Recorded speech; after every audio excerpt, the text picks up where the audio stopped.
아마 이 원주 캠퍼스에 제가 아는 교수님 한 분이 그때 그 교회 같이 계셨어요. 한기수 교수님이시라고. 같이 제가 그 옥스퍼드 한인교회에서 섬겼는데, 그때 우리 이제 청년들이 공부하러 오면은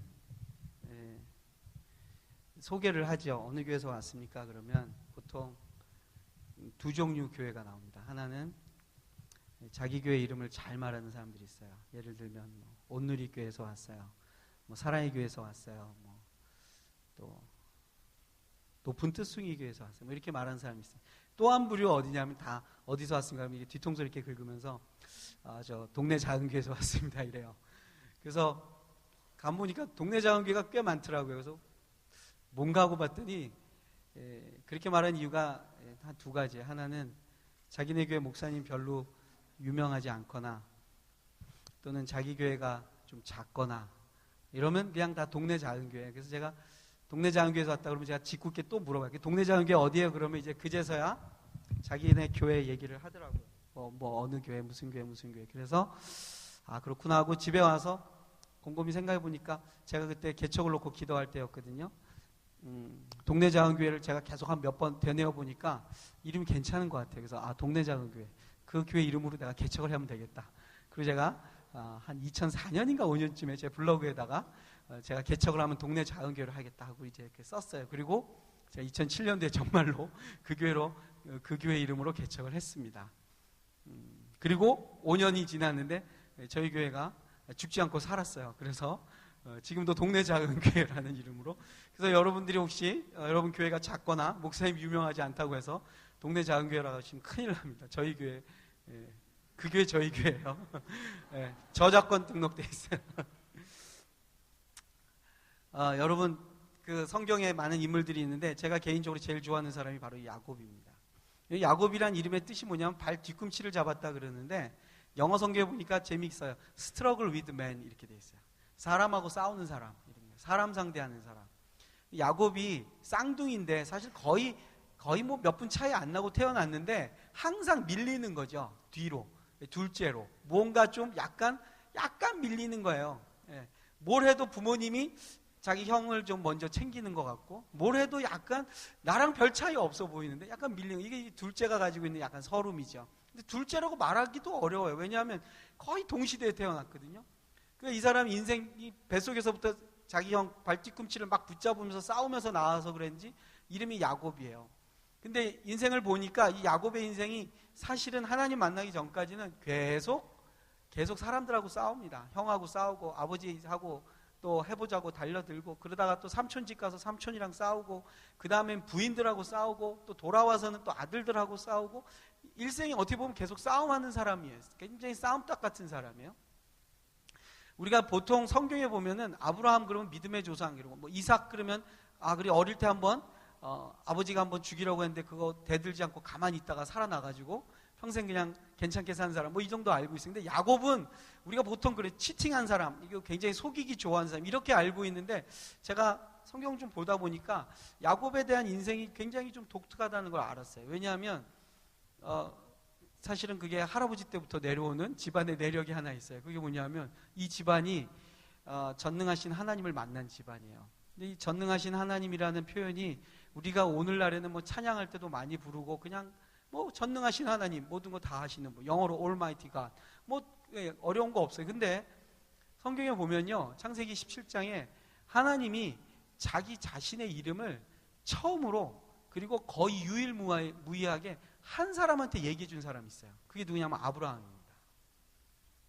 아브라함한테 자기 이름을 계시하셨다는 것은 뭐냐면, 그 이전까지는 하나님이 누구다라는 하나님의 이름이 뭔지를 잘 몰랐어요. 그냥 어떤 굉장히 강력한 영적 실체가 나를 갈대아 우르에서 가나안 땅으로 집어넣고 거기서 내가 쫓아오고 이렇게 왔었는데, 그때 99세 때에 드디어 하나님이 나타나서 자기 이름을 가르쳐 준 거예요. 그게 바로 뭐냐면 전능하신 하나님, 엘샤다이입니다. 엘샤다이, 히브리어로 모든 걸 다 하실 수 있는 분. 근데 여러분, 이 하나님을 만난 아브라함이 하나님 만나면서 뭔가 바뀝니다. 인생이 굉장히 근본적인 변화가 생겨요. 예수 그리스도를 우리가 인격적으로 만나면 근본적인 변화가 있죠. 아주 밑바닥부터 완전히 새로워지는 게 있으니까 비포와 애프터가 완전히 달라지는 인생을 사는 거죠. 아브라함이 그 전까지 어땠느냐 하면 상당히 믿음 좋은 것처럼 보였는데 결정적 순간에는 믿음의 길로 가기보다는 세상 사람들 가는 방법으로 갔었어요. 그러다 99세에 전능하신 하나님 만나고 이 사람이 근본적으로 변했는데 중요한 건 뭐냐면 그 할아버지가 만난 하나님을 이제 손자들 때에 가서 또 다른 패턴으로 하나님 역사하기 시작한다는, 그게 이제 에서와 야곱의 스토리 속에서 나오는 이야기입니다. 오늘 제가 여러분과 함께 뭐 긴 시간은 아니지만 야곱이 만난 하나님을 좀 우리가 보면서 오늘 우리 시대에 우리가 하나님을 어떻게 만나는가, 어떤 하나님 만나는가 좀 생각해 보고 싶습니다. 저는 어릴 때부터 교회를 다녔어요. 저는 여러분 모태신앙 알죠? 아무것도 못한다고 해서 모태신앙이라고 그러잖아요. 제가 모태신앙이에요. 제가 뱃속에서부터 교회 다녔어요. 저희 할아버지가 목사님이셨어요. 여러분 아세요? 평양신학교라고 있었어요. 옛날에 북한에, 이북 지역에 우리나라 최초의 신학교죠. 평양신학교를 나오셨어요. 근데 저희 아버지도 목사님이셨어요. 그리고 제가 지금 목사예요. 그러니까 제가 3대째 목사인 거예요. 그래서 제가 저를 돌아보면서 목사는 3대면 충분하다, 우리 집안에서. 그리고 제가 제 아들한테 어릴 때부터 교육을 시켰어요. 목사가 꼭 될 필요는 없어. 그리고 한 번은 이제 목사가 한번 돼볼래 했더니 얘가 아주 어릴 때, 우리 아들 이름이 예찬이에요. 예수님 찬양한다 그래서 목사 되겠다는 마음을 말을 덜컥 하더라고요. 그래서 제가 그게 쉬운 게 아니야. 그리고 나중에 좀 생각이 좀 이렇게 들었을 때부터는 제가 목사 되지 말라고 했어요. 너는 목사 되지 말고 비즈니스를 해라 그랬어요. 제가 비즈니스를. 그러니까 저희 아들이 아빠 내가 왜 비즈니스를 해야 돼 그러더라고요. 제가 왜냐하면 아빠가 개척을 해야 되기 때문에 그래. 제가 그랬어요. 내가 개척해야 되니까 너는 돈을 벌어. 그래서 아빠를 서포트해야 돼. 그랬더니 얘가 뭐 알아듣는 것 같았어요. 근데 결론적으로 말하면 지금 제 아들이 또 신학을 하고 있어요. 호주에 가서 힐송이라는 그 교회 아시죠? 힐송 거기에서 하는 대학에서 신학을 공부하고 있어요. 그래서 이제 좀 있으면 4대째 목사가 나오게 됐어요. 근데 제가 어릴 때부터 교회에서 자라고요. 교회밥 먹고 쭉 자랐는데 저는 사실은 예수님 나와 함께 한다는 것도 알고 내가 구원받았다는 사실도 아는데 그게 그렇게 가슴 절절하게 와닿지는 않았어요. 그런데 제가 그런 상황에서 제가 또 신학대학을 갔습니다. 그리고 신학 공부를 하고 그리고 이제 군대를 제가 또 장교로 가게 됐어요. 또 군종장교로 가게 됐어요. 목사가 돼서 가는, 군목이 돼서 가는 거였어요. 근데 제가 갔는데요. 그때 이제 좀 마음을 단단히 먹고 이제 제가 군 선교사의 마음으로 내가 가자 그러고 군인교회 갔는데 중위 계급을 딱 알고 딱 갔더니 우리 군인교회가 환경이 너무 좋은 거예요. 조그만한 군인교회인데 이쪽 쭉 장의자는 전부 사병들이 앉아있는데 이쪽 장의자는 전부 간부들이 앉아있는 거예요. 연대장부터 대대장 무슨 과장 해가지고 군대 갔다 오신 분들은 알 거예요. 군인교회에 간부들이 많으면요 일단 초코파이가 풍성합니다. 가끔 소보로 빵도 나와요. 왜냐하면 간부님들이 헌금을 많이 하시니까 간식이 되게 풍성한 거예요. 그래서 제가 갔는데 너무 좋은 거예요. 교회 분위기가 너무 좋아가지고 제가 저 목회 열심히 해야 되겠다 그랬는데 제가 가서 7주 만에 제가 알았어요. 가서 7주 동안 매주 간부님들의 환송 예배를 드렸어요. 너무나 우연인지 필연인지 제가 가서 매주 환송 예배를 드려야 되는 거예요. 저녁마다 인사과장이 딴 부대 가고 작전과장이 딴 부대 가고 대대장이 딴 부대 가고 내리 7주를 환송 예배 드리고 나니까 한쪽 줄이 다 텅 비더라고요. 그래서 제가 그때 알았어요. 나는 파송의 은사가 있다. 제가 그렇게 마음을 딱 먹었어요. 그리고 내가 목회를 하면 큰일 난다. 목사가 목회를 하러 어떤 사역지를 가면 사람들이 모여야 되잖아요. 그죠? 모여야 되고 이렇게 사람들이 같이 해주고 막 이래야 되는데 제가 갔더니 다 가는 거예요. 그래서 제가 나는 목회하면 큰일 난다. 그리고 파송의 은사를 받고 난 앞으로 파송하는 일을 해야 되겠다. 그리고 제가 정말 그때 20대 후반인데 아주 진지하게 고민하고 군생활을 했어요. 근데 2년을 군생활하고 제가 부대를 옮겼어요. 옮겨서 1년 군생활하면 제대인데 여러분 제가 그 젊은 나이지만 제 앞으로 내가 평생 목사로 살아야 되니까 고민이 되더라고요. 그런데 마침 저희 군인교회 어느 집사님이 간호장교 집사님이 저보고 목사님 이제 1년 있으면 제대해야 돼요? 그러는 거예요. 그래서 네 그랬죠. 그랬더니 그러지 말고 그냥 오신 김에 한 해 더 하시면 안 돼요 그러는 거예요. 근데 제가 거기에 네 그래 버렸어요. 그래서 제가 군 생활을 4년을 했습니다. 미쳤죠? 근데 저는요 그게 뭐 힘들고 그게 아니라 제가 정말로 부대를 옮겨서 또 두 해 동안 내가 평생 목회를 해도 되는지 안 되는지 보고 싶었어요. 아니면은 제가 빨리 도망가고 싶다. 왜냐면 제가 그때 군대 처음 들어가서 느낀 게 뭐냐면 나는 파송의 은사가 있다는 이게 뭐 내 속에 꽉 박혔기 때문에 내가 교회 목회를 계속 해도 되나 안 되나. 그러다가 제가 그곳에서 2회를 근무를 했어요. 그리고 전역하는데 여전히 답이 안 나오더라고요. 그래서 하나님 이제 제대할 때가 다 됐는데 제가 평생 교회를 가야 됩니까? 아니면 제가 그냥 파송하는 곳에, 그러니까 기관, 선교단체나 기관에 가서 제가 목회를 해야 됩니까? 막 제가 그거 가지고 고민을 하면서 기도를 했어요. 그러면서 제가 제대 2달 앞두고요 그런 기도를 했습니다. 하나님 제대하면 2군데를 한 번만 더 경험하게 해주세요. 그리고 둘 중에 진짜 잘 되는데 제가 올인하겠습니다. 그리고 제가 기도를 딱 2달 했는데 2달하고 전역하면서 제가 2군데 사역을 하게 된 거예요. 한 군데는 주중에 정말로 기관에서 일을 하게 되고 한 군데는 주일날 교회에서 사역을 하게 됐어요. 그래서 제가 하나님 저에게 주신 마지막 기회니까 둘 중에 진짜 잘 되는 거 제가 하겠습니다. 그리고 열심히 하는데 제 마음은 어디 있었냐면 파송의 은사가 있는 이쪽 기관 쪽으로 이렇게 갔어요. 왜냐하면 이쪽에 가서 제가 하고 싶더라고요. 이쪽 가서 하는 게 잘 될 것 같아요. 군인교회에서 4년 동안 하고 내가 내린 결론이 이쪽이었어요. 그래서 가서 했는데 여러분 직장 생활이나 기관에서 오랫동안 있으려면 딴 거 없어요. 승진이 잘 돼야 돼요.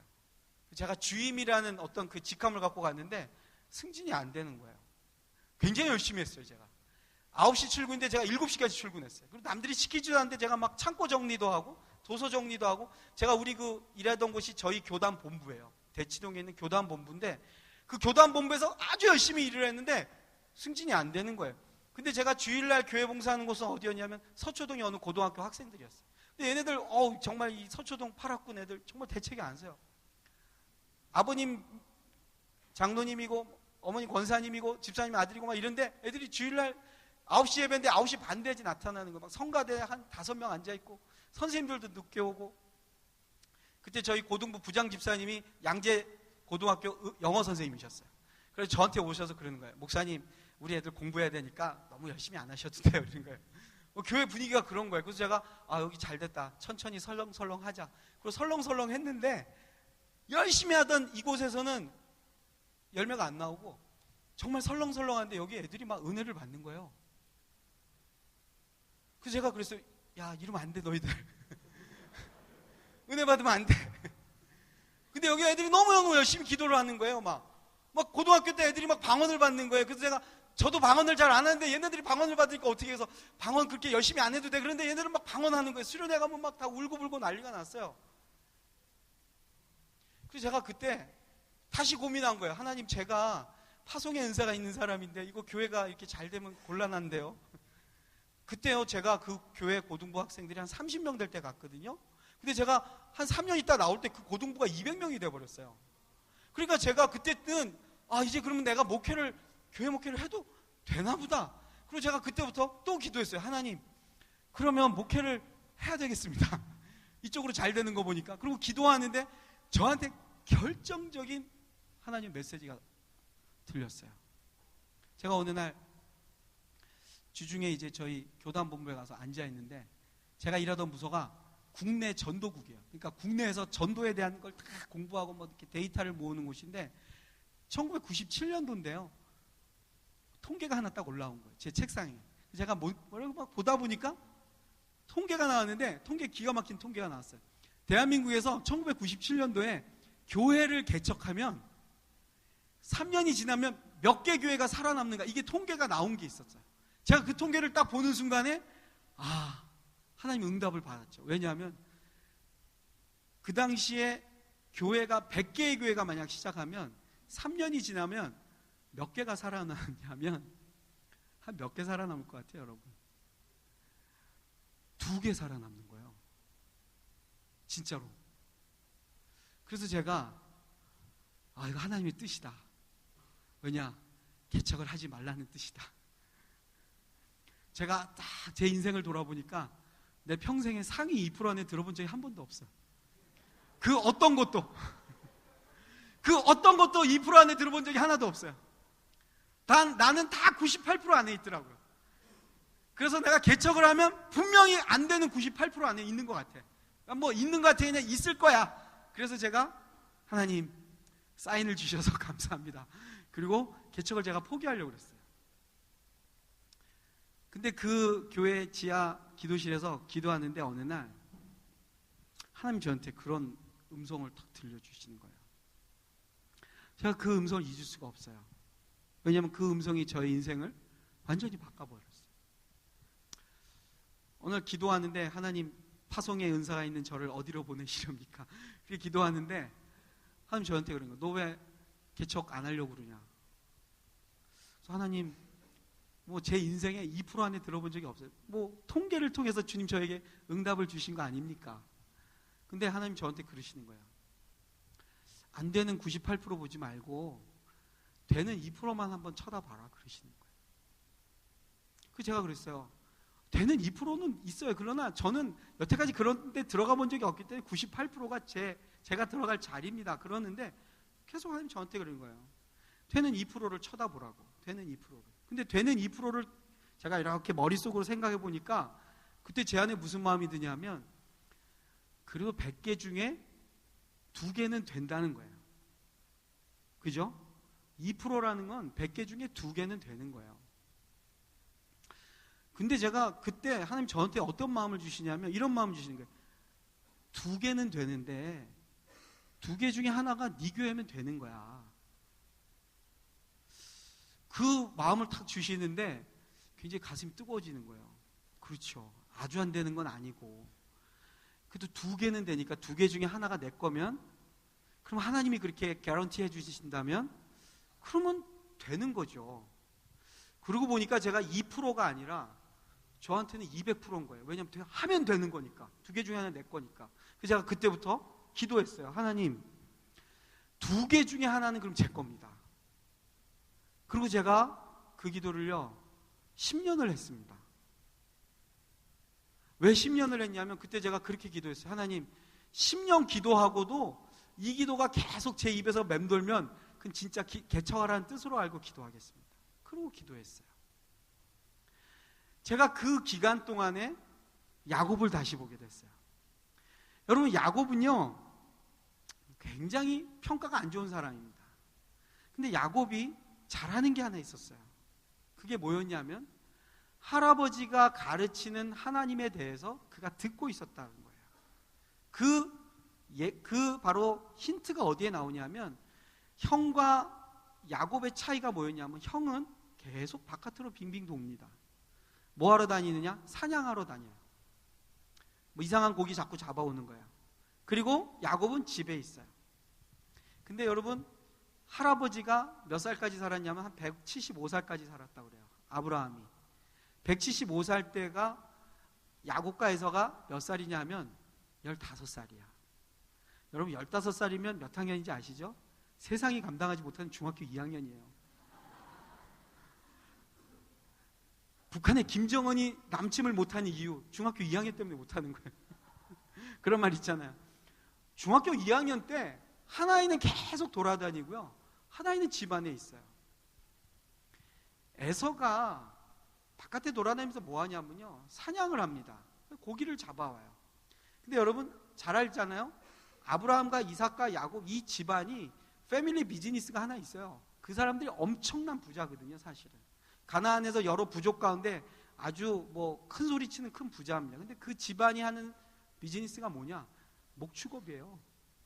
집에 고기가 흘러 넘치는 집안입니다. 근데 에서가 바깥에 가서 이상한 고기를 잡아와요. 고기가 없어서가 아니라 집에 있기 싫은 거죠.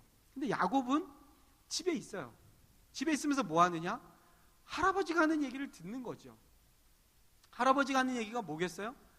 내가 왜 100세 네 아버지를 안지 아느냐? 너희가 모르는 또 다른 큰아버지가 하나 있다. 근데 그 큰아버지 저 애굽 근처에 산다. 너희 집안이 우리 집안이 왜 여기 와서 사는지 아냐? 우리가 원래는 고향이 여기가 아니다. 뭐 그런 얘기 여러분 할아버지들이 늘 하는 얘기잖아요. 옛날 얘기. 저희 아버님도 예전에 뭐 한참 얘기하시면 일사후퇴가 이제 나왔어요. 일사후퇴 이제 나왔어요. 그럼 언제 이게 또 해방 나오고 4.19, 5.16 나오려면 한참 걸리는 거죠. 어른들은 늘 옛날 얘기가 너무 생생하잖아요. 그러니까 그 얘기를 할아버지가 계속 하는 거죠. 왜? 할아버지 인생에 있어서는 이 이야기들이 너무나 소중한 거예요. 이 이야기가 전수돼야 되는 거예요. 그러니까 앉아서 듣는 사람이 누구냐면 야곱밖에 없는 거예요. 그러니까 야곱한테 계속 그 얘기를 하는 거죠. 야곱은 들으면서 아는 거죠. 아, 우리 집이 보통 집안이 아니구나. 여러분, 사실은요, 우리가 이 신분적으로나 우리가 가지고 있는 어떤 우리의 수준이나 우리의 어떤 우리가 갖추고 있는, 요즘 말로 말하는 스펙으로 따지면 우리가 늘 둘째예요. 야곱처럼 뭔가 약간 밀려요. 이게 내가 뭘 잘못해서도 아니에요. 내가 뭐 큰 실수한 거 아니에요. 근데 어쨌든 조금씩 밀려요. 그런데 그 조금씩 밀리는 것을 만회할 수 있는 하나님의 은혜가 있어요. 그게 뭐냐면 여호와의 말씀을 듣는 거예요.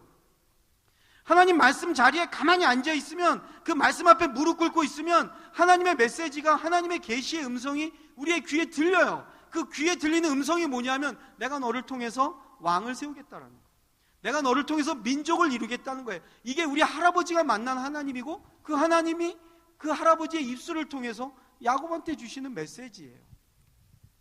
근데 야곱이 그 메시지 듣고 그거대로 하려고 하는데, 문제는 뭐냐면 야곱은 태생적으로 스트러글 위드 맨이에요. 사람하고 싸우려고 하는 거죠. 하나님의 뜻을 사람을 통해서 이루려고 하는 거예요. 이게 이제 야곱의 실수예요. 그러다 보니까 야곱이 결국엔 도망자의 신세가 되죠. 그래서 둘째도 서러운데 이젠 도망자의 삶을 삽니다. 삼촌의 집에 가서 어떻게 됩니까? 그렇게 속이기 잘하는 야곱이 삼촌한테 속아요. 그래서 부인을 여럿을 두게 됩니다. 그리고 여러 부인 둔 것 때문에 집안이 굉장히 어려워집니다. 그러나 야곱이 11번째 요셉을 낳고 나서 돌아오게 되죠. 돌아오면서 야곱이 창세기 32장에 보면 굉장히 중요한 사건을 경험하게 돼요. 그게 바로 뭐냐면 야복강에서의 사건이에요. 근데 야복강의 사건에서 야곱이 할아버지가 만난 그 하나님을 만나는 줄 알아요. 왜냐하면 할아버지가 전능하신 하나님을 만났을 때 할아버지에게 있어서 변화가 하나 있었어요. 그게 뭐였냐면 바로 할아버지의 이름이 바뀐 거예요. 아브라함에서 아브라함으로. 그러니까 전능하신 하나님을 만날 때는 내 이름이 바뀐다는 걸 야곱이 알고 있어요. 그래서 야복강에서 밤새 씨름하다가 나를 축복하지 않으면 내가 안 놓겠습니다. 그러니까 천사가 뭐라 합니까? 너 이름이 뭐냐? 그래요. 제 이름이 야곱입니다. 나 스트러글 위드 맨입니다. 그랬더니 천사가 너 이름을 바꿔라 그래요. 뭐라고? 스트러글 위드 갓 이스라엘. 이제 너 하나님하고 상대하라 이거예요. 이름이 바뀐 거죠. 신분이 변화된 거죠. 늘 뭔가 약간 밀리는데, 늘 2% 부족한데 하나님이 이제 너를 사람 상대하는 인생이 아니라 내가 너를 상대해 주겠다는 인생으로 바꾸시는 거예요. 여러분, 우리가 이 캠퍼스 안에서 여러분의 이름이 바뀌어지시기를 축복드려요.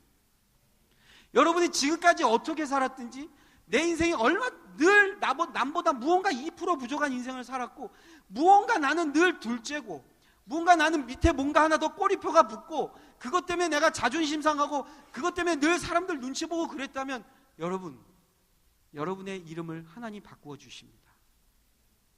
이스라엘이 되는 거예요. 사람 상대하는 게 아니라 하나님을 상대하는 사람 되는 거예요. 근데 여기서 야곱이 그 이름을 받자마자 야복강 창세기 32장에서 결정적인 질문을 천사한테 던지죠. 당신의 이름이 뭡니까? 왜요?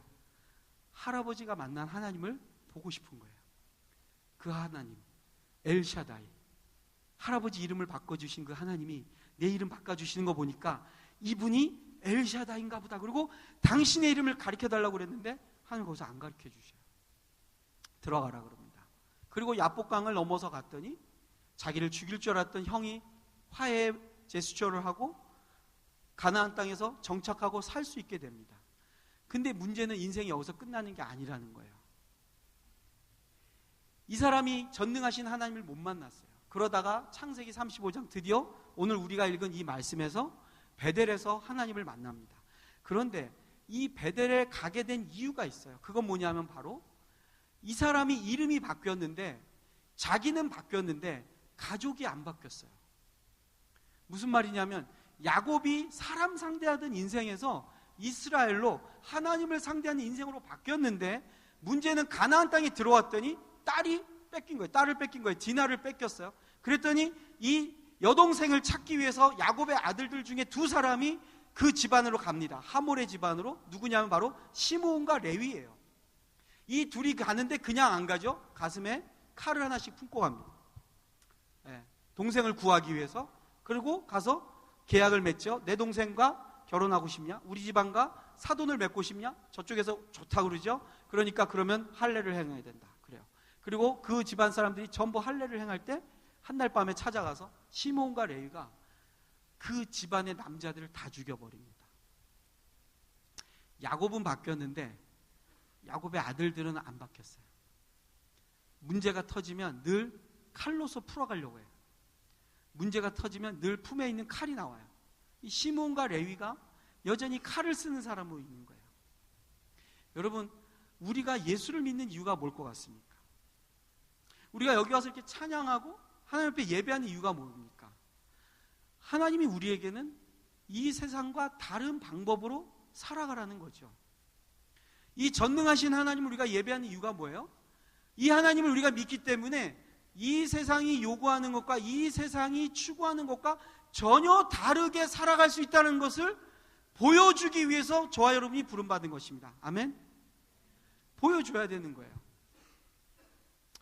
제가 영국에 가서 공부하는데 아까 제가 말씀드린 것처럼 2%를 놓고 제가 기도했어요. 하나님, 2개 중에 하나는 제 교회입니다. 제가 굉장히 열심히 기도했어요. 왜냐하면 너무 절박했기 때문에. 제가 개척을 해야 되겠는데 2% 성공률이 얼마나 힘들어요. 그래서 열심히 기도하는데 어느 날 하나님 저한테 정말 분명하게 말씀하시는 거예요. 제가 그때 기도하던 기도실이 어디냐면 대학에, 제가 버밍엄 대학을 다녔는데 버밍엄 대학은요 굉장히 종교적으로 이렇게 다원주의 된 교회, 그 대학이에요. 그래서 기도실을 가면 이쪽 면은 초생딸이 그려져 있어요.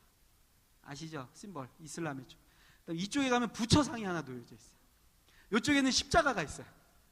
또 요 뒤에는 뭐 또 무슨 시크교 무슨 그 심벌이 있어요. 그래서 전 세계 종교의 심벌들이 이렇게 다 있고 자기가 원하는데 그 앞에 가서 이렇게 서서 기도하면 되는 거예요.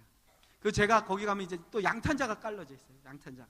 양탄자 위에 무릎 꿇고 십자가 앞에서 제가 기도를 했어요. 하나님, 2개 중에 하나는 제 교회입니다. 그리고 기도하는데 어느 날 하나님 저한테 그러시는 거예요. 너 기도를 바꿔라 그러시더라고요. 그래서 또 하지 말라는 뜻인가. 근데 그때 하나님 저한테 뭐라고 그러시냐면요, 2개 중에 하나가 아니라 내가 너 때문에, 내가 너로 인해서, 내가 너 때문에 한국교회 개척교회 성공률을 3% 만들고 싶다 그러시는 거예요. 처음에 이해가 안 됐어요. 이게 뭔 소린가. 가만 생각해 보니까요, 저는 되는 거 2개 중에 하나 내 거, 이거 바랬어요. 이것도 굉장한 거잖아요. 98개가 안 되는데 되는 거 2개 있고 그 중에 하나 내 거면 이거 얼마나 큰 축복이에요. 근데 하나님 저한테 말씀하신 건 뭐냐면 2개 중에 하나 네 게 아니라 너 때문에 되는 교회 3개 만들겠다는 거예요. 그때 제 마음에 굉장히 하나님의 그 뜨거움을 느꼈어요. 아, 이건 내 머리에서 나올 수 있는 생각이 아니에요. 내 머리에서 나올 수 있는 그런 그림이 아니에요.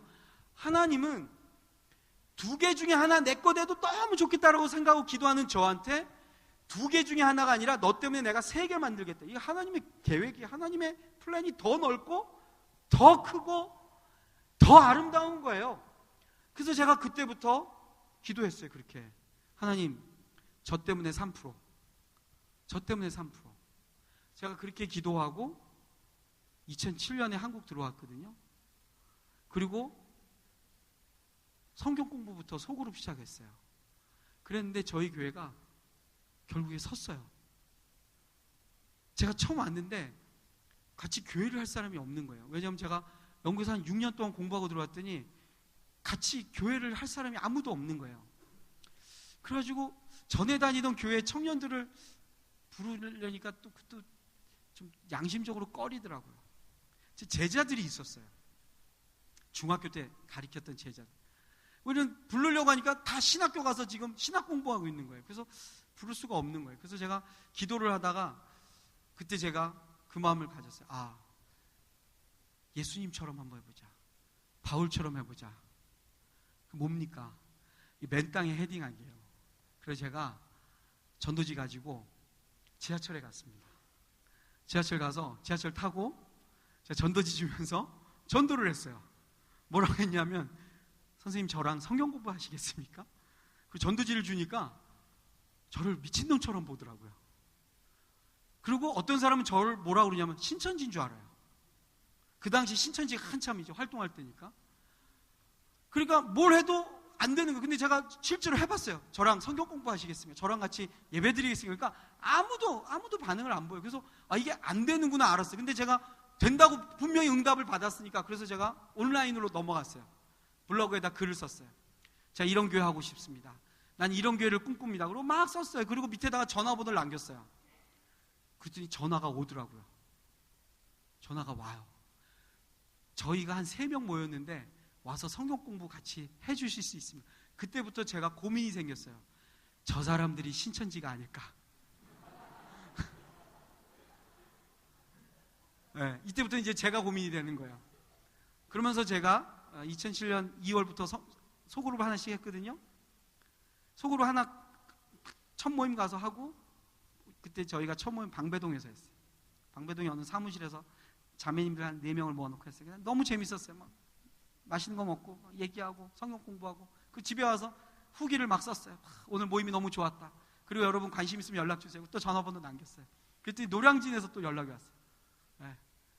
경찰 공무원 준비하는 우리 몇몇 떡진 머리, 무릎 나온 추리닝 입은 청년들 몇 사람이, 그래가지고 저희가 또 모여서 성경 공부했어요. 우리가 이름을 하나 짓자. 그래서 이 우울한 사람들이 모였으니까 우리 노량진 브루스라고 짓자. 그리고 우리 노량진 브루스. 방배동에서 모인 사람들 여자들만 모여가지고 우리 마리아, 그래서 방배 마리아. 근데 누가 또 그러더라, 방빼 마리아. 이거 내가 방을 빼라고.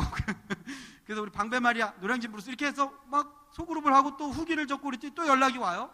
그래서 제가요 10개월 만에 주중에 소그룹을 12개를 했어요. 매주 12개를 하는 거예요. 분당서부터 수유리까지 차도 없을 때 한 주에 12개를 합니다. 제가 그때 알았어요. 사람이 소그룹을 12개까지 할 수 있다. 또 하나 알았어요. 근데 이렇게 하다가 내가 죽겠다. 죽을 것 같아. 너무 힘들어가지고. 그래서 우리가 12개 소그룹을 하면서 제가 교회를 합시다. 그랬더니 그 중에 20명이 저랑 같이 교회를 하겠다 그래서 저희 20명이 모여서 동네 자원교회를 시작했어요. 그리고 5년이 지났는데 안 죽고 살아있어요. 지금도 저희가 매주일 모여서 예배드리고, 지금 저희가 4군데서 예배를 드려요. 주일날 서울에 4군데서 각각 예배가 있어요. 그리고 3달에 한 번씩은 다 같이 모입니다. 연합 예배드려요. 지난 부활 주일날 우리가 다 같이 모였어요. 100명이 넘는 이제 멤버가 된 거예요. 너무 기쁜 거예요. 너무 감사한 거죠. 그리고 하나님 저한테 응답을 주신 거죠. 나 때문에 이제 3% 되겠다. 네. 그래서 저희 교회 때문에 작은 교회들이 힘을 얻고 있어요. 왜? 동네 작은 교회라는 이름의 교회도 있고, 동네 작은 교회가 된다는 거 보고 이제 개척을 하러 가는 목사님들이 많아지는 거죠. 제가 그분들 볼 때마다 그 생각이 드는 거예요. 하나님 나한테 응답해 주신 거, 나 때문에 3% 이루어진다.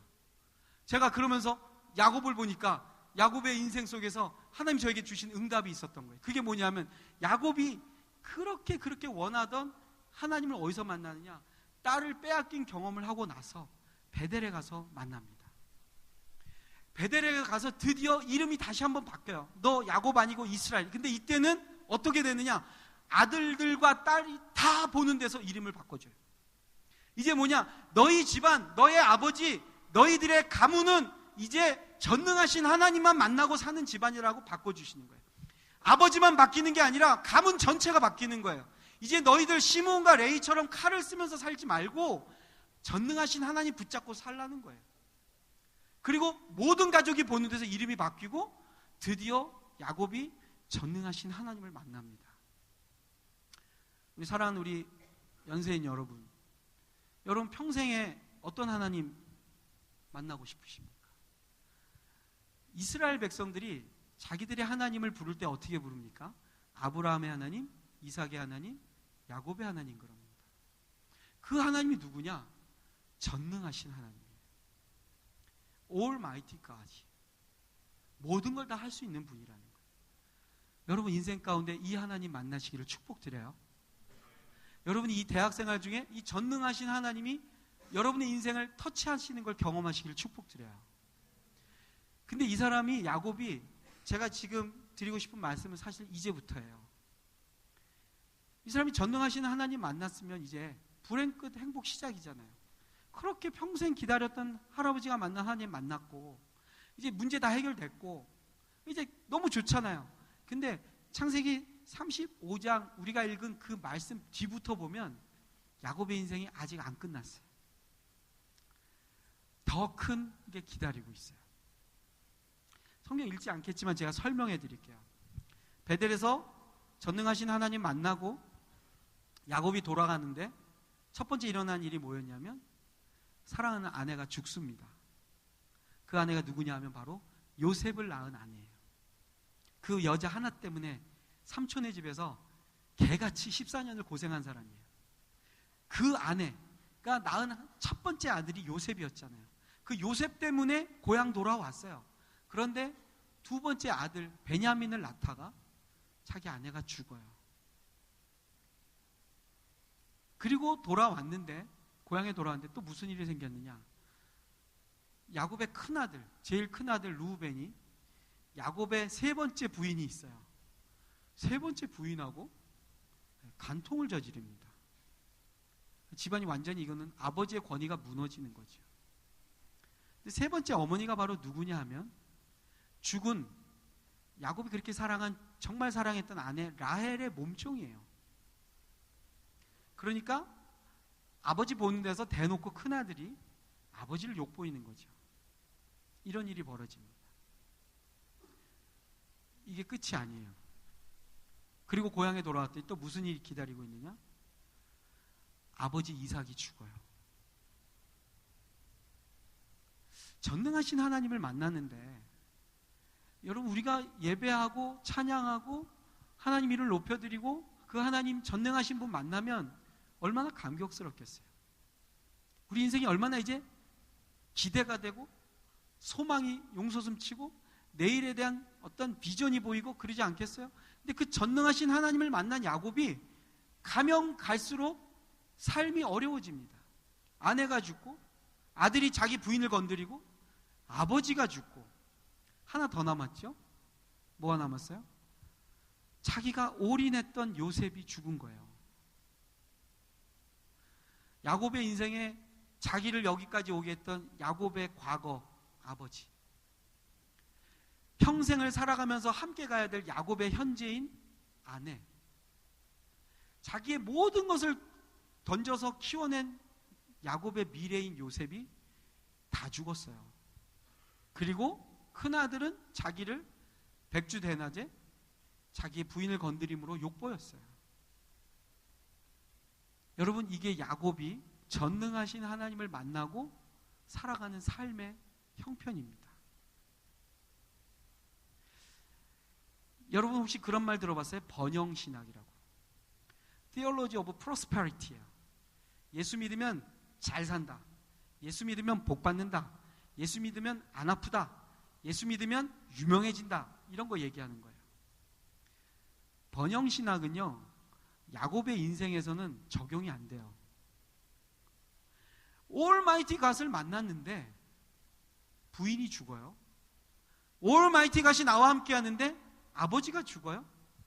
올마이티 갓이 나와 함께 한다고 약속하셨는데 나의 미래인 요셉이 죽었어요. 요셉이 입었던 채색 옷에 피가 묻어서 던져져 있어요. 도대체 야곱이 만난 하나님이 뭐냔 말이에요. 제가 오늘 여러분 앞에서 던지고 싶은 질문이 이겁니다. 우리가 만나는 하나님 누굽니까? 우리 하나님 만나면 막 학점 막 올라가고, 우리 하나님 만나면 막 토플 점수 막 팍팍 올라가고, 우리 하나님 만나면 취업 잘 되고, 우리 하나님 만나면 갑자기 여친이 막 초콜릿 주고 막 잘 될 것 같단 말이에요. 그러고 싶단 말이에요. 그런 하나님 만나고 싶어요? 그런데 전능하다고 하는 하나님이 뭐냔 말이에요. 내 인생에 아무것도 좋은 영향력을 못 미쳐요. 인생이 팡팡팡팡 실패해요. 제가 이 본문 때문에 굉장히 어려웠어요. 도대체 이 전능하신 하나님은 뭐냐 이거예요. 야곱의 인생에 어떻게 전능하심이 하나도 나타나지 않느냐는 거죠. 근데 여러분, 성경을 좀 더 읽다 보면 이분의 전능하심이 서서히 드러납니다. 근데 문제는 뭐냐? 야곱의 눈에 보이지 않아요. 전능하신 거 맞고, 전능하신 분이 전능한 일을 하고 계시는데 야곱의 눈에 보이지 않는 거예요. 여러분, 이게 오늘 우리의 신앙에 있어서 가장 중요한 고민이고 하나님 앞에서 우리가 뚫고 나가야 될, 하나님 앞에서 정말 매달려야 될 기도의 제목입니다. 뭐냐면 전능하신 하나님을 내가 만났는데 그 하나님이 일하고 계시는데 문제는 뭐냐? 내 눈에 안 보인다는 거예요. 야곱의 인생에 그 전능하신 하나님이 죽은 것 같아요. 안 보여요. 그런데 하나님은 일하고 계셔요. 어디에서요? 저 이집트에서. 이집트에서 일하고 계셔요. 어떻게 해요? 죽은 줄 알았던 요셉을 살려내고 계셔요. 어떻게 해요?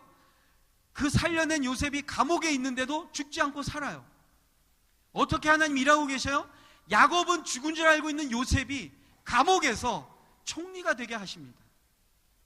내 눈에 안 보이지만 하나님은 지금도 일하고 계시는 거예요. 왜? 나에게 전능하신 하나님이기 때문에. 제가 성경을 보다가 도대체 야곱이 그러면 이 기간을 몇 년을 버텼나?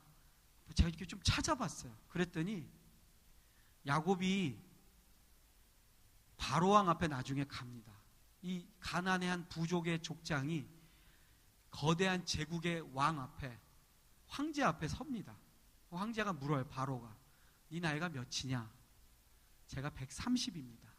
험악한 세월 살았습니다. 그렇게 얘기합니다. 근데 여러분, 야곱과 에서를 이삭이 몇 살에 낳았냐면 60살에 낳았어요. 근데 이 아버지가 60살에 낳은 아들을 두고 있다가 120살에 죽어요. 그러니까 이 아들이 야곱이 120살에 아버지가 죽는 거예요.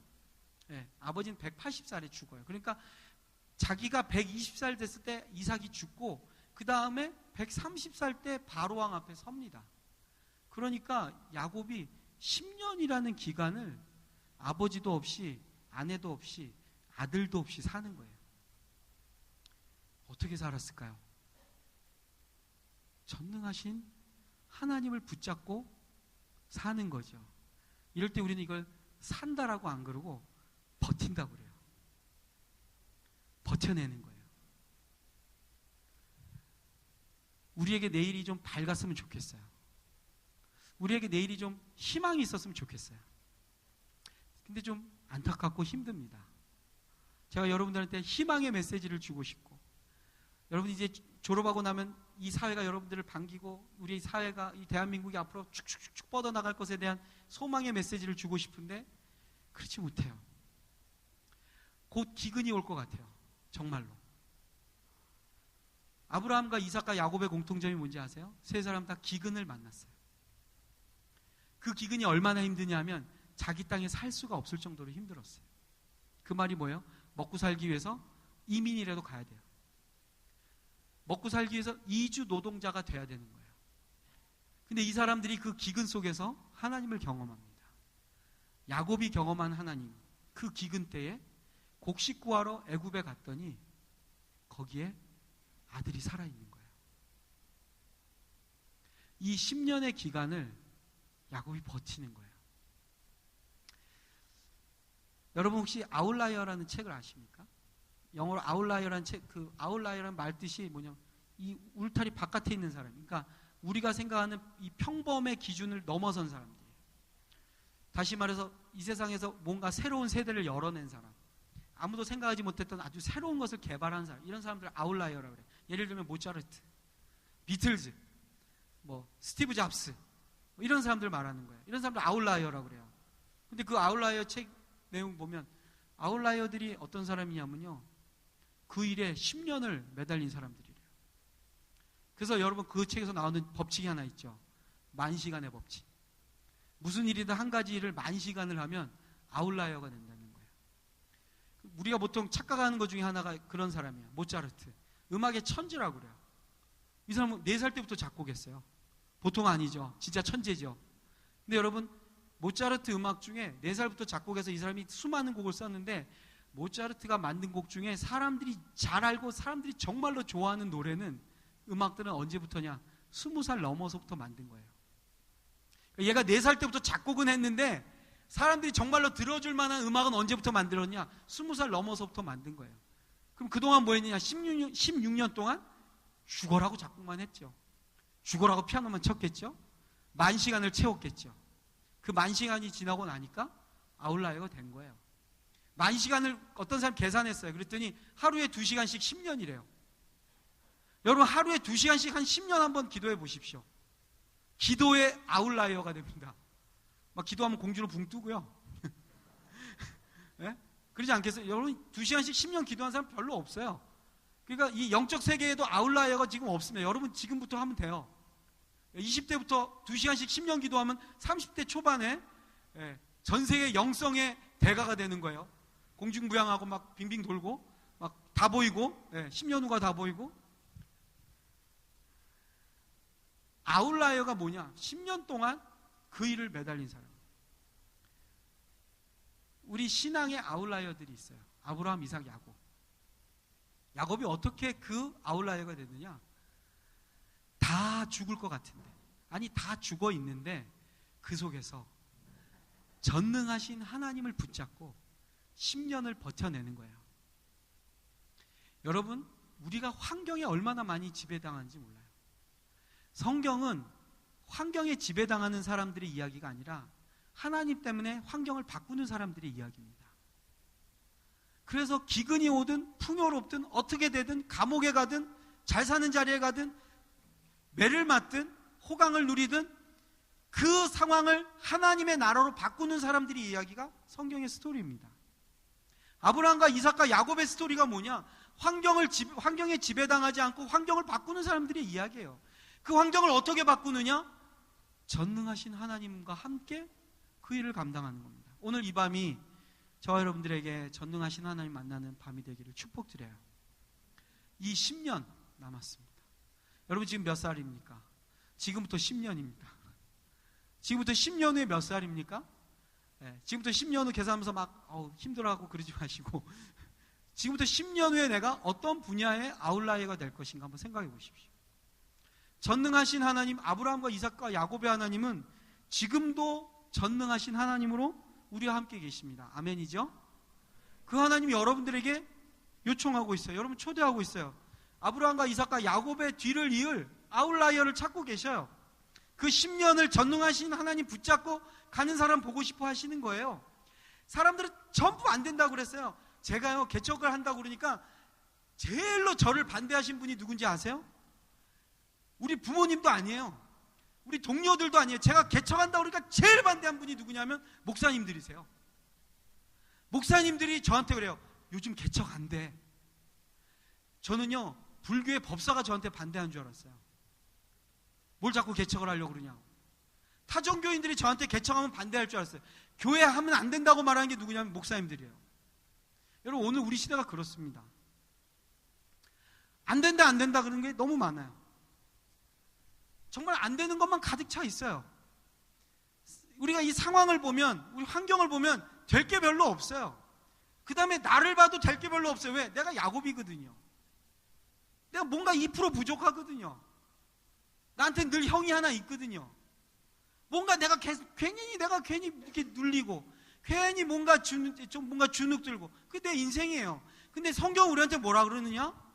전능하신 하나님을 보면 된다는 거예요. 전능하신 하나님이 나와 함께 하시면 그런 나도 바뀌고, 전능하신 하나님이 나와 함께 하시면 그 최고로 최악의 상황인 그 상황도 바꿔서 가나안의 족장이 애굽의 왕의 가문에 가서 살게 된다는 것입니다. 오늘날의 왕의 가문이 어디쯤 될까요? 글쎄 워싱턴일까요? 베이징일까요? 어딜까요? 오늘날 전 세계 가장 힘의 중심이 어디 있을까요? 뉴욕일까요? 런던일까요? 여러분 전능하신 하나님 붙잡고 저 여러분 다 같이 10년을 한번 달려가시기를 바랍니다. 이 10년의 기간이 지나고 났을 때 하나님의 아웃라이어들이 나오는 거예요. 그리고 그 10년을 버틴 야곱이 죽지 않고 살아서 총리 대신이 되어 있는 요셉을 봅니다. 시퍼렇게 살아있는 요셉을 봅니다. 그리고 이 사람이 죽기 전에 요셉을 축복하죠. 그 요셉의 축복이 뭡니까? 너는 담장을 넘어가는 가지다. 아웃라이어가 됐어요. 요셉이. 이쪽에서 야곱이 아웃라이어가 되는 그 10년 동안에 하나님은 저 애굽에서 담장을 뛰어넘는 가지인 요셉을 만들어내셨어요. 전능하신 하나님은 일하고 계셔요. 우리가 안 보인다고 안 계신 게 아니고, 안 보인다고 일하시지 않는 게 아니라, 지금 그 하나님과 함께 내가 이 10년을 살아가고 있을 때 하나님은 저 미래의 10년 후를 준비하고 계시다는 거예요. 지금은 우리가 똑같이 앉아 있어요. 지금은 다 똑같이 기도해요. 지금 다 똑같이 공부해요. 그런데 10년 동안 그 하나님 붙잡고 가는 사람과 그 10년 동안 스트러글 위드 맨 하는 사람과는 10년이 지나고 나면 달라집니다. 여러분, 야곱으로 10년 사실 거예요? 이스라엘로 10년 사실 거예요? 하나님 여러분들에게 던지시는 질문입니다. 스트러글 위드 맨 하실 겁니까? 스트러글 위드 갓 하실 겁니까? 하나님은 여러분을 다 이스라엘로 부르셨어요. 그래서 이사야서 43장에 야곱아, 이스라엘아, 내가 너를 창조하였고 내가 너를 지명하여 불렀나니 너는 내 것이라. 하나님의 것이라는 거예요. 하나님의 사람들, 담장을 넘어가는 요셉 같은 아웃라이어, 시대를 구원하는 이스라엘 같은 아웃라이어, 우리 연세인들 가운데 이 영적 아웃라이어들이 나오시기를 주의 이름으로 축복드립니다. 아멘. 우리 같이 한번 기도하겠습니다. 이 시간에 기도하실 때 우리 찬양 한 곡 같이 하면서 기도하면 좋겠어요. 전능하신 하나님, 우리 찬양 있죠? 이 찬양 우리 같이 한번 불러보겠습니다. 가사를 생각하시면서 엘샤다이 하나님이 저와 여러분의 하나님인 줄 믿습니다. 같이 찬양하죠. 전능하신 나의 주 하나님은, 아멘. 능지 못하실 일 아멘. 우리의 모든 간구도, 우리의 모든 생각도, 우리의 모든 꿈과 모든 소망도 신실하신 나의 주 하나님은 우리의 모든 괴로움 바꿀, 아멘, 불가능한 일 행하시고, 아멘, 죽은 자를 일으키시니 그를 이길 자 아무도 없네. 아멘. 주의 말씀을 지하여 깊은 곳에 그를 던져 오늘 그가 놀라운 일을 이루시는 거라. 주의 말씀을 지하여 믿음으로 그를 던져 믿는 자에게 능치. 우리 자매님들만 한번 고백해볼까요? 전능하신 나의 주 하나님은 능치 못하실 일 전혀 없네.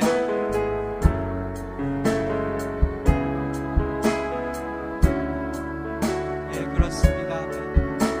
우리의 간구, 우리의 모든 생각, 우리의 모든 꿈과 모든, 우리 형제님들 고백합시다. 신실하신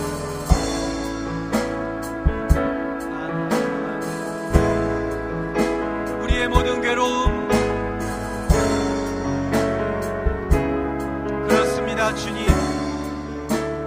불가능한 일 행하시고 죽은 자를 일으키시고 그를 이길 자 아무도 우리 다 함께 주의 말씀 지하여 두 곳에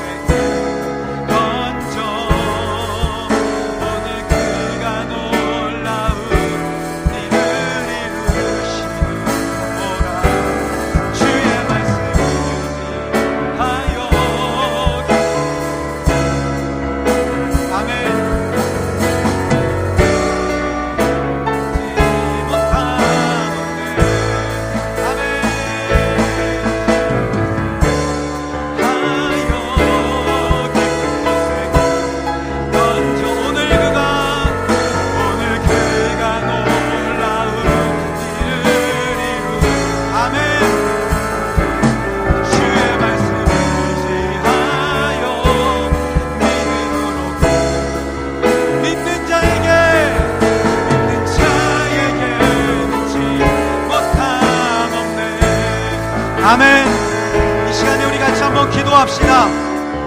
믿는 자에게 능치 못함 없습니다.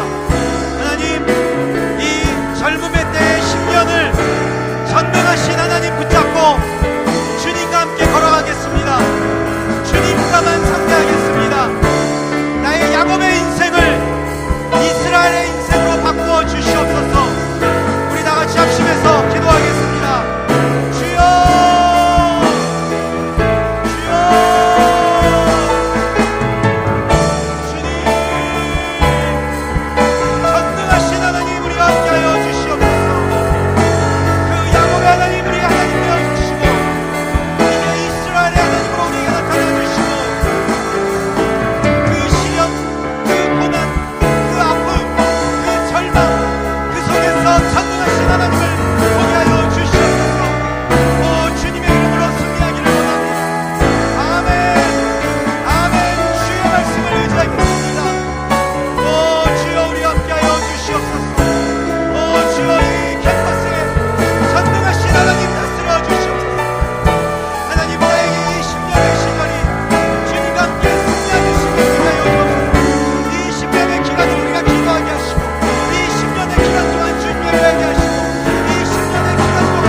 전능하신 하나님을 찬양합니다. 내 인생의 그 고단함과 그 좌절과 그 희망 없음과 무언가 부족하게 느껴지는 나의 출신과 내 내면의 그 모습들 때문에 우리가 얼마나 많이 넘어지고 좌절했는지요. 그러나 그런 나를 향하여서 우리의 신앙의 어른들이, 우리의 믿음의 선배들이 만났던 그 하나님, 이 땅에 100여 년 전에 대학을 세우게 하시고 이 땅의 미래를 위하여서 씨를 뿌리게 하신 그 하나님, 그 선교사들이 만난 하나님, 우리의 신앙의 어른들이 만난 하나님, 그 전능하신 하나님이 나의 하나님입니다. 그 하나님, 오늘 내 삶 속에 전능하신 하나님으로 역사하여 주옵소서. 이 눈에 아무 증거가 아니 배워도 그 하나님을 붙잡고 나가기를 소망합니다. 내 인생의 저 미래에서, 내가 보지 못하는 저 세계에서 지금도 열심히 일하고 계시는 하나님 바라보게 하여 주시옵소서. 이 10년의 기간을 주님 바라보며 전능하신 하나님 붙잡고 승리하는 영적 아웃라이어들 되게 하여 주시옵소서. 이 10년의 시간이 지나고 나서 그 요셉을 보게 하여 주옵소서. 우리의 인생이 담장을 넘어가는, 정말 이 세상이 감당하지 못하는 신앙의 거장들이 이 원주 캠퍼스에서 일어나게 하여 주옵소서. 이 연세인들 가운데 대한민국의 10년을 책임지는 야곱 같은, 이스라엘 같은 하나님을 상대하는 자들 나타나게 하여 주시옵소서. 주님, 지금은 보이지 않지만, 지금은 여전히 힘들고 어렵지만, 나의 과거, 나의 현재, 나의 미래가 다 무너진 것 같지만 전능하신 하나님이 나와 함께 하심을 믿습니다. 그리고 그 하나님 붙잡고 이 캠퍼스에서 승리하며 버텨내며 영광의 주를 보는 하나님의 자녀들 삼아 주시옵소서. 주님 영광 받으소서. 예수님의 이름으로 기도합니다. 아멘.